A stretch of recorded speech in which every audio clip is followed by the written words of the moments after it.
Hi guys, so in today's video I'll be talking about 5 medical tests that can help detect disease early. They are tests that you should do every 3 months. They are very affordable and accessible. 1. Blood pressure test. I'm sure you do blood pressure test every day. Okay, it's not too late. After watching this video to the end, you should go to a nearby pharmacy and get your blood pressure test done. It is free actually. For our mommies and daddies that are above 50 years, they should do it every day. You don't have excuse. You should even have the machine and do it in your house. So what does blood pressure test? What does it test for? It tests for the force at which the heart pump blood through the blood vessels. Or we can also say that it tests for the force that the blood inside the blood vessels exerts on the wall of the blood vessels. I don't know if you get it that way. So if the blood pressure is high, that means the blood inside the blood vessel exerts more force, like it exerts more force on the wall of the blood vessels. If more force are being exerted on the wall of the blood vessels, over time it will damage the blood vessels and vital organs. So that's why you need to get your blood pressure test done regularly, like literally every day. Secondly, urinalysis. Urinalysis is a very fast test, very affordable test, like it's very cheap.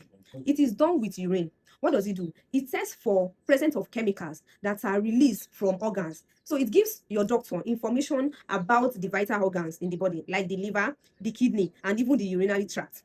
So there are some chemicals that we test for when we do urinalysis. Like if someone does urinalysis now, and then they see nitrite in the urine, it indicates urinary tract infection. If they see leukocytes, which is white blood cells, it indicates that there's an infection somewhere. You see that is a very useful test that gives overall health. It gives what is happening in your organ.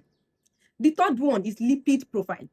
You see, in lipid profile test, we have about 4 parameters, or let's just say we have about 4 tests in one test. Let me explain it. In lipid profile, we have total cholesterol. Total cholesterol is just telling you about all the fat in your body. And then we also have low density lipoprotein. And we also have high density lipoprotein. So the low density lipoprotein, we call it bad cholesterol. And the high density lipoprotein, we call it good cholesterol. So this is how I remember it. There's a song that is like I'm trying to remember the song. He said lower Satan lower. So when you hear lower, you know that is the low density lipoprotein and is the bad cholesterol. And then higher Jesus higher. So the high density lipoprotein is the good one.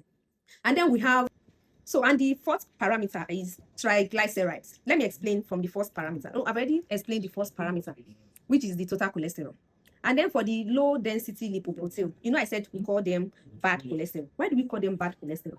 It is because they carry cholesterol from the liver to the body tissue. And then when the level of the low density cholesterol, low density lipoprotein, when the level is high, that means they have tendency to carry more cholesterol from the liver to the body tissue. And when we have more cholesterol, higher than needed in the body tissue, it gets deposited into tiny blood vessels. You know what that can cause actually? It can cause damages to the tiny blood vessels, and we don't want that. Over time, it can lead to complications like heart disease, stroke. So doing this test often, we track the level of the bad cholesterol. And for the good cholesterol, what do? They do like clearing work. They carry cholesterol from the body tissue to the liver, where they can be processed and then removed. So that's why we call them good cholesterol. And for the triglycerides, we'll just see them as storage fats. That's how our body stores fats. So when the body needs fat, it goes there and says, hi, please, can you give me some fat? So it's like a storage fat. So when you do this test often, it tests your doctor.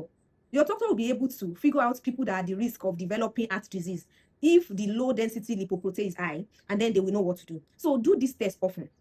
And then moving on to full blood counts.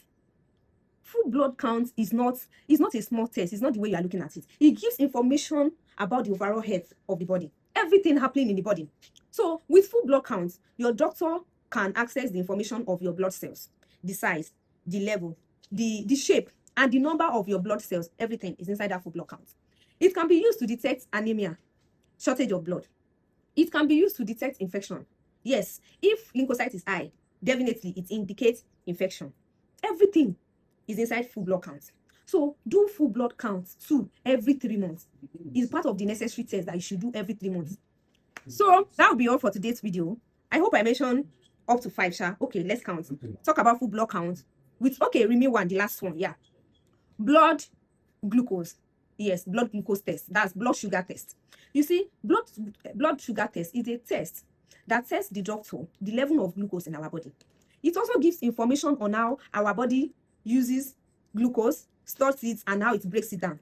Because if the level of glucose is higher than normal, you know what it does? It will be deposited inside the cells.